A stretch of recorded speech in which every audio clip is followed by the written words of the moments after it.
So some of you know that I started an online class on Wednesday nights. It's a 5-week series. We had our first meeting this past Wednesday night. Thank you to those who attended. It's online. It's on Zoom. We have some information for you. If you're interested in joining, you didn't miss so much that you can't join in. Join in anytime. If you have questions about how to get connected, let me know, and I'll be happy to tell you how it works. It was a wonderful thing. It's called Discovering Your Spiritual Gifts. Did you know you have spiritual gifts? Yeah. Do you know what they are?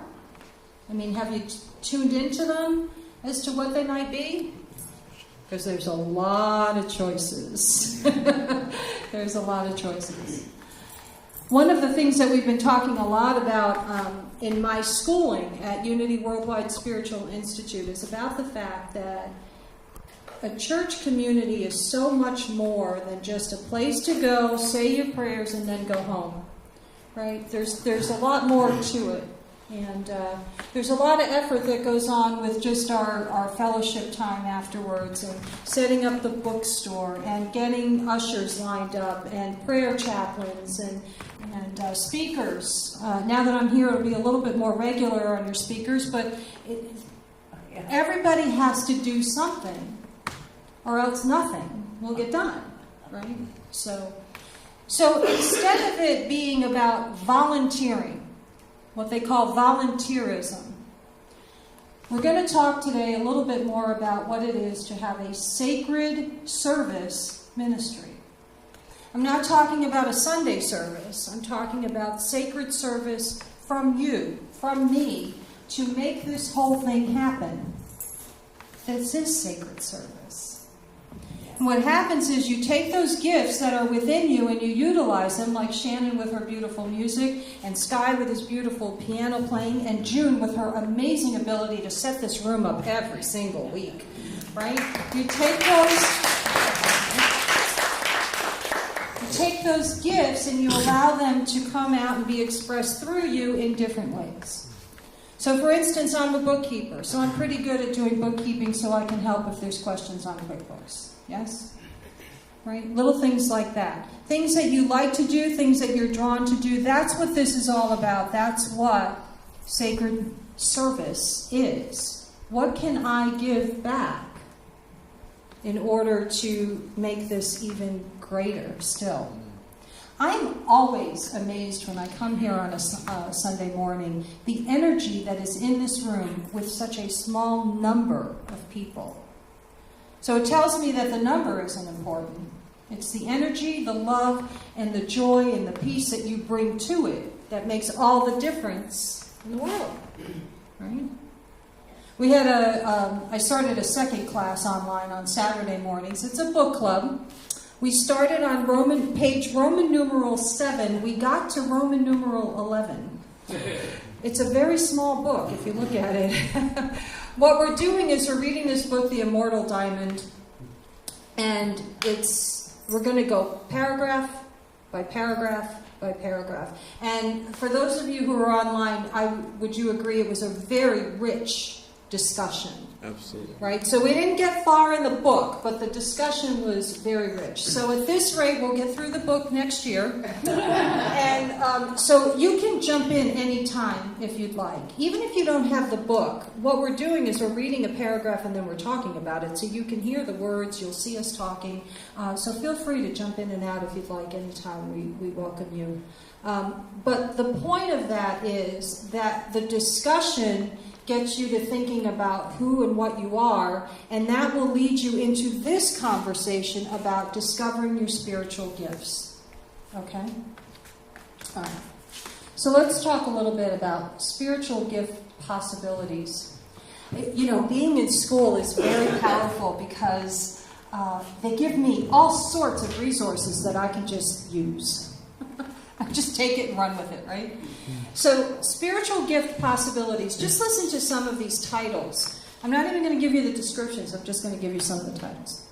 Activism, healing, artistic, joyfulness, centeredness, moral integrity, compassion, peacemaking, prayer, creativity, faith, teaching, wisdom. That's just a few. Right? And we all have this stuff within us. We have the capability of doing any of this stuff. When I first started school, I would have told you I was not a creative person. I would have told you I don't know how to create anything. Now that's a lie. But I didn't know it at the time. It was true for me at the time. That was what my consciousness understood. I didn't realize that I had all of this creativity inside of me. It never occurred to me that I could conduct a class or a book study online. You know, how am I going to keep everybody engaged? We're not in the same room. We're not, energetically. But we were together. We were present with each other. It was wonderful. And that's what we can do right now. When we get our own space and we have more access to getting together, then we'll look at that and we'll make some changes and do some things in person too, right? But this is, there's so many possibilities. But how do you get there? How do you figure out what spiritual gifts you want to use and how you want to use them? You first have to get more familiar with you. You have to know who you are. Now, when I was growing up, that was never discussed. My family never said to me, "Now, Kathleen, it's important for you to sit down and become self-aware." Never said that.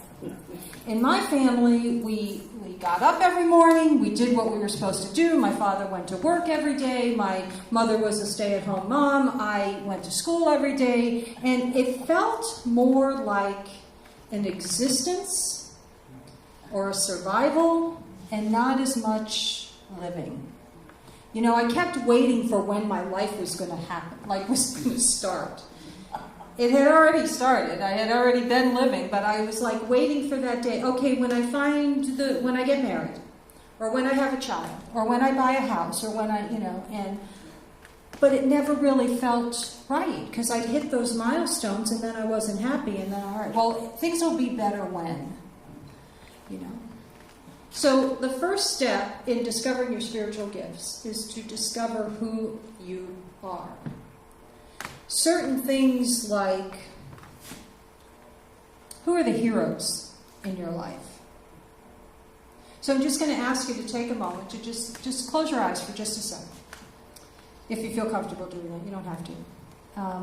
But just think for a moment of a couple of people that you have come in contact with or that you know of.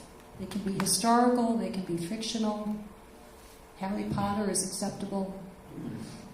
But think of a couple of people that in your life who are heroes to you. And then when you think of those people, think about what character traits or attributes they have that you admire about them.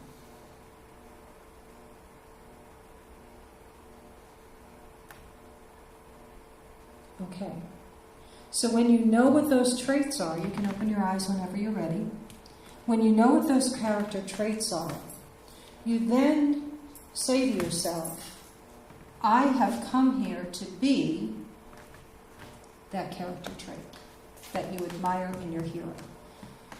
I told you this once, I think it was back in March when I first got here, about the pointing of the finger and the three fingers pointing back at you. So if I say that you're something, then I must be it threefold. Yes. You cannot recognize the character traits in your heroes unless you have them inside of you. Okay? And so it's when my question comes up, who have I come here to be? And one of my heroes is Reverend Jim Rosemurky, because he took me from one end of the spectrum to the other, right? And I admire him because he is so disciplined, yet loving, and wise beyond anyone I had ever met before. I must be disciplined. You can't tell from my laundry situation right now, but everything is out of control in my room. But discipline, I must have the wisdom. I must have the love within me, or I would not recognize that in him. You see where that's going? Okay. So the first step, I'm talking about self-awareness. You're getting to know who your heroes are. You kind of look at what you admire, and then you affirm throughout the week, throughout the month, throughout the year. I have come here to be ... Fill in whatever you want. Think big. That's important. Think big. I'm not afraid to get up here in front of you and tell you that I struggle with thinking big. I understand I'm a speaker here today. I understand that I am becoming the spiritual leader of this community. But I also think that you need to understand where I came from. And my thinking was very, very small. And I'll never get it. And you're all better than I am, and all of that stuff. And it was just holding me down and holding me down and holding me down. And Unity teachers have helped me to figure out that I got what you got what I got, we're all good. Right? So we do that. We look at those traits. And then we start to look at our stories. I want you to think about your stories for a little bit. There are exercises that we can do. We did one, a couple of them on Wednesday night. We're going to do some more this coming Wednesday night. Again, I encourage you to think about coming if you can. And when I say coming, it's on your computer. If you have a camera and a microphone, or just a microphone, you can join us. Think about the exercises that we're going to do. We talked about our stories, our life stories. We all have a story, yes? Yes. Right? Some of us are better at telling our stories than others. Some of us love to add stuff into our stories that may be slightly exaggerated. No. No. Yeah. Sometimes that happens. You know, it's if you have a friend in your life who might come from a victim consciousness, where everybody does stuff to them, it's tough because the stories are tough to hear. Yes. I think we've all maybe met one or two people in our lifetime. I've met a few. That I was one. that you know, I can take this story and I can tell you what happened to me, and then I can make it just a little bit worse. So you'll feel sorry for me and all of that other stuff. Other people take their stories and they're very grandiose about the whole thing, right? I'm the best of the best and nobody can do it better than I can, and all of that stuff. That's not what I'm talking about. What I'm talking about is taking an honest look at your own story. You can do a timeline and see where you've had high points and low points. You can see where it's spiked and where it's dropped, right? You can see if you've had more high points or more low points. You can do a lot just by doing a little timeline of your life story. But the importance of this is so that you can take a look at your experiences and you can start to recognize patterns in your life, where maybe I made wrong choices for the wrong reasons, or I thought I was making the choice for the right reason, but I really was making it because. I'll tell you a funny story. I worked for a local nonprofit organization. I didn't work for them, I volunteered for them, and somebody asked me if I would please be the treasurer of this organization. And I thought, oh, it's just too much work. I can't do it. I just can't do it. And I said, oh, please, we really need you. We really need you. Well, the gentleman who was asking me to do this was the current president of the organization for that particular year, and he was adorable. He was just so cute. And so I said yes. I didn't say yes because it was the right thing to do, folks. I said yes because it was cute. Sometimes we do the right things for the wrong reasons, but that's okay. It got me to be the treasurer, and I got more experience, right? I remember telling a friend of mine that story after the fact, and I said, yeah, but I said yes because he just smiled one too many times, and I just had to say yes. And she laughed, and she said, you're doing a great service, so don't worry about it, you know. So sometimes we do that kind of stuff. My point is that we see patterns developing. Maybe patterns that we want to change. Maybe not. Maybe we want to enhance them. But until we are willing to take a look at these stories to begin with, we're not going to be able to move forward effectively. You know, we can keep going through the motions, we can put one foot in front of the other, but we really, once you get that willingness to take a look at it, it will open up more choices for you. And here's the most important part. You're not looking at these stories to judge yourself. This is very, very important. This is not about looking back to see what you've done wrong. This is about looking at what's happened so far and what do I want to change or do differently next time. Okay? Because remember what we said in the beginning, all is well, and God is everywhere, everywhere present, right? There is no mistake. We just want to take a look at it so we can do something different. If I have the strong desire to go in a certain direction, what can I do to change that? If I'm showing up as an angry woman behind my desk at work, which I have a job now, yay. If I'm showing up as an angry woman behind my desk, are people going to want to call me and come to me and ask me for help? Is that going to make my job harder? Yeah, it really is. I'm really the only one that's going to suffer. I'll either lose my job or I'm not going to get the information I need from people from time to time, or I won't get a heads up when I really need it. All of that stuff falls into place. And to be honest with you, it takes a lot of energy to be an angry woman behind the desk. It really does. It's much easier to be pleasant, to be kind, to understand that other people are going through stuff. I'm working at a nursing home facility in the finance department, and people are going through stuff. Very, very challenging stuff. And through a lot of money. And through a lot of money, yes. Yes. So I'm trying to pay the bills for the nursing home, and the other department is trying to collect the money to pay those bills that I'm trying to, all of that stuff is going on. And so what will it do if I show up as a loving example of the Christ presence? Right? That's the whole thing. We can show up wherever we're going. It doesn't matter where we're working. I could be the best Walmart greeter ever. If I come at it from this is what I want to be. I want to greet people with a smile. There's no judgment here. So we're getting to know ourselves, we learn the patterns, and then we can start tapping into things like core values. Any idea what your core values are? Have you thought about that at all? It's something to take a look at, right? Again, long list from Unity Worldwide Spiritual Institute. Personal core values list. I'll just give you a few. Altruism, belonging, harmony, imagination, productivity, self-expression, security, teamwork, wealth, zest, wisdom. That's just a few. It all lines up.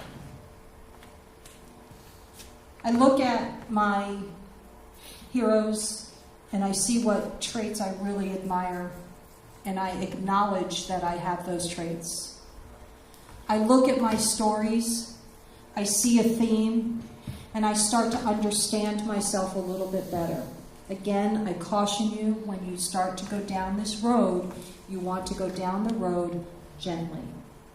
So I want you, if you choose to do this, any way you want, whether you're with us on Wednesday nights or not, you can do this during the week. When you go down this road, you must promise me that you will be gentle with yourself, that you will pretend that you are one of your friends, your close friends, and treat yourself like you would treat your close friend. We're always nicer to other people. Then start thinking about personal core values, because all of that is going to lead into the discovery of what personal spiritual gifts I have. Then I can start taking a look at how I want to use them. Okay. My next talk is, I think, July 15th. I think we have Reverend Ed next week. And then July 1st, my friend Reverend Tony Cryer will be here. Yay. July 1st is the day I take on the role as spiritual leader. So we're going to be celebrating. And so I'm going to be his platform assistant. That'll be a lot of fun. Tony's going to have a workshop afterwards. I think Reverend Ed is the week after that, and then on July 15th. I think that's how it all pans out. It's 5 Sundays in July. Right, 5 Sundays in July. So I'm the 15th and the 29th, okay? So with all of that being said, I want you to know that my talk on July 15th is going to take us into the next part of this discussion, okay? What are you going to do with these gifts? I want you to come back on July 15th and tune in. But what do we do with this? You know, when you're running a ministry like this, when you've got this community going on, there's a lot involved, okay? So we could use more volunteers to help set up and take down. There's a lot of work involved in this, and there's only 1 or 2 people who usually stay for it. So I encourage you to think about how you could give. If we could get enough volunteers lined up for this kind of stuff, then you would only have to do it once a month. Just think about that for a second. If we could do that, we could get it just once a month, and then that's not too much. But you would have to stay later once a month, or come in early once a month. All of those chairs back there, I'm told, now have to be moved away from that doorway. There's a doorway there, so they have to use that as an exit, so they can't keep the chairs there. So before we leave today, those chairs are going to have to be gone. Okay. They'll have to be shifted to another side of the room.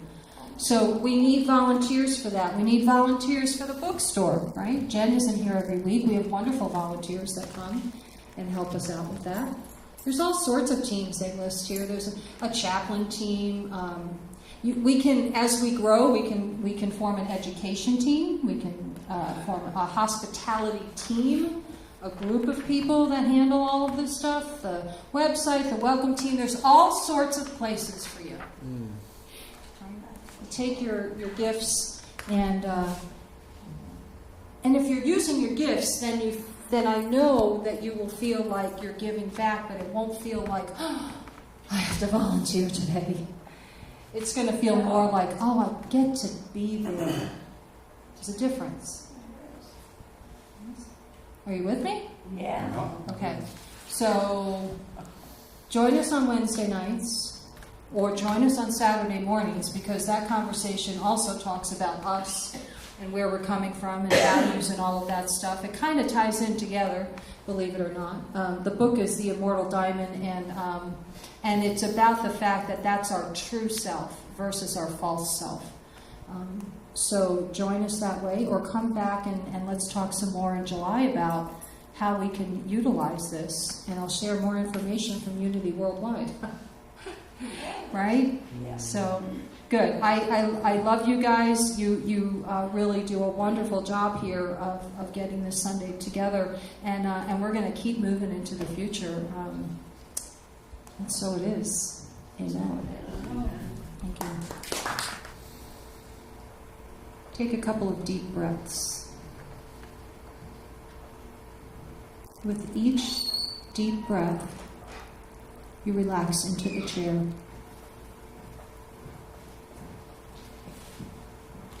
A deep inhale and a deep exhale.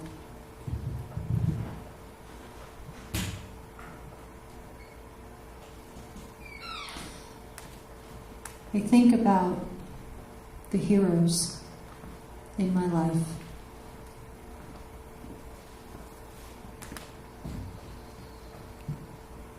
I think about those character traits that I admire so much.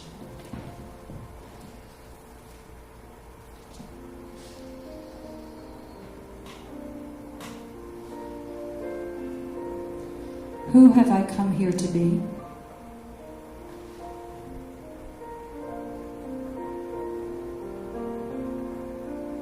I have come here to express those very traits that I admire in others.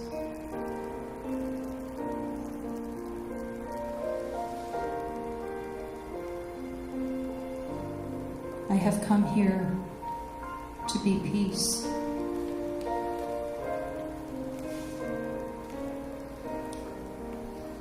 Love.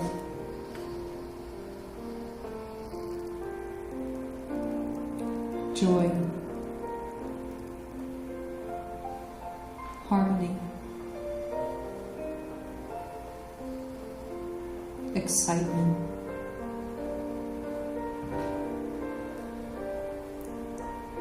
Wisdom.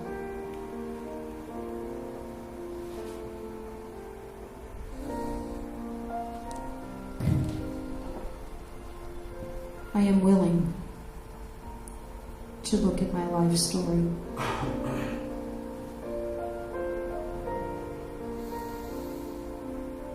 I am willing to do the work that will allow me to know what my spiritual gifts are.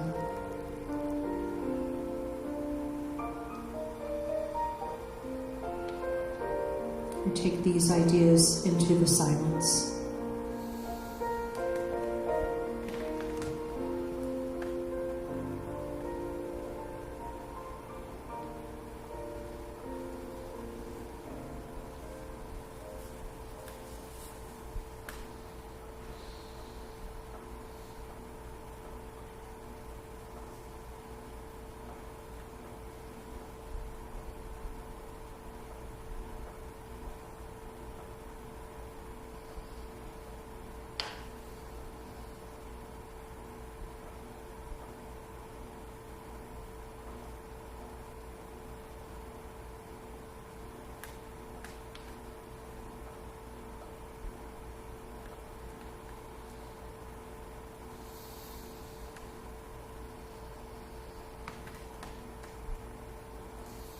Gently now, I return to this room, to this place and time.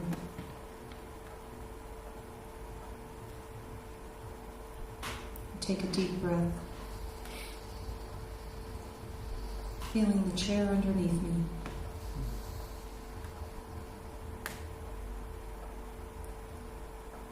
And as I return to this present moment, I realize those gifts, those traits that are me.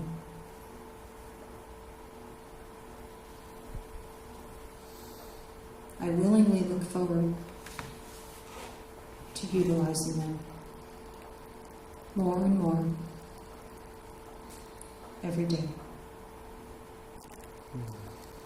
And so it is. Amen.